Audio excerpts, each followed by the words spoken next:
বর্তমান ব্রাজিলের একটাই সমস্যা, ট্যালেন্ট আছে, ট্রফি নেই। কিন্তু কেন? ফুটবল বিশ্বের সবচেয়ে জনপ্রিয় নাম ব্রাজিল, যাদের নামের পাশে আছে 5টি সোনালী বিশ্বকাপ। কিন্তু গত কয়েক বছর ধরে একটা প্রশ্ন ফুটবল প্রেমীদের মনে বারবার ঘুরপাক খাচ্ছে। এত প্রতিভা থাকা সত্ত্বেও কেন ব্রাজিলের ট্রফি ক্যাবিনেট খালি পড়ে আছে? ভিনিসিয়াস, রদ্রিগো বা নেইমারের মতো বিশ্বসেরা তারকা থাকতেও কোথায় ভুল হচ্ছে সেলেসাওদের?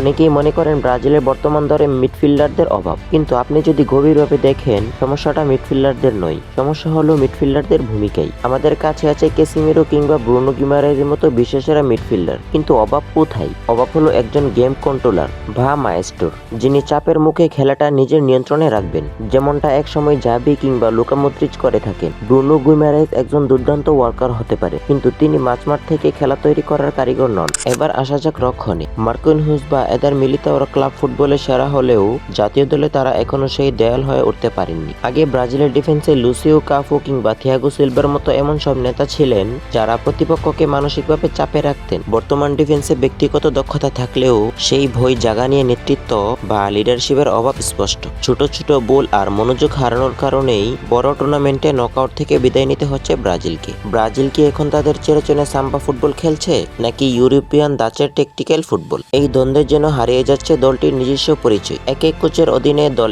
এক এক রকম কৌশল নিয়ে মাঠে নামে, যা খেলোয়াড়দের স্বাভাবিক পারফরমেন্সে বাধা হয়ে দাঁড়ায়। সিস্টেমের পেছনে দৌড়াতে গিয়ে আমরা হয়তো আমাদের সহজাত ড্রিবলিং আর আক্রমণাত্মক ফুটবলটাকেই ভুলে যাচ্ছি। বর্তমানে সবচেয়ে বড় সমস্যা হলো মেন্টালিটি বা মানসিক শক্তি। নকআউট ম্যাচে যখন প্রবল চাপ আসে তখন ব্রাজিল প্যানিক করতে শুরু করে। ক্রোয়েশিয়ার বিপক্ষে অতিরিক্ত সময়ে এগিয়ে থেকেও গোল খাওয়া কিংবা আর্জেন্টিনার বিপক্ষে খেই হারিয়ে ফেলা, এগুলো শারীরিক ক্লান্তি নয়, বরং মানসিক দৃঢ়তার অভাব। বড় ম্যাচে কখন অ্যাটাক করতে হয় আর কখন গোল বাঁচিয়ে ম্যাচ কিল করতে হয়, এই গেম ম্যানেজমেন্টে ব্রাজিল এখনো পিছিয়ে আছে। পরিশেষে বলা যায়, ব্রাজিলের প্রতিভা নিয়ে কোনো সন্দেহ নেই, কিন্তু শুধু প্রতিভা দিয়ে বিশ্বকাপ জেতা যায় না। যেদিন সেলেসাওরা মাঠের মাঝখানে একজন যোগ্য নেতা খুঁজে পাবে, যখন ইমোশনের চেয়ে ক্যালকুলেশনকে বেশি প্রাধান্য দিবে, সেদিন হয়তো ষষ্ঠবারের মতো ট্রফিটা ব্রাজিলের হাতে উঠবে। আপনাদের কি মনে হয়, ব্রাজিলের বর্তমান দলের প্রধান সমস্যা কি? কমেন্টে আমাদের জানান।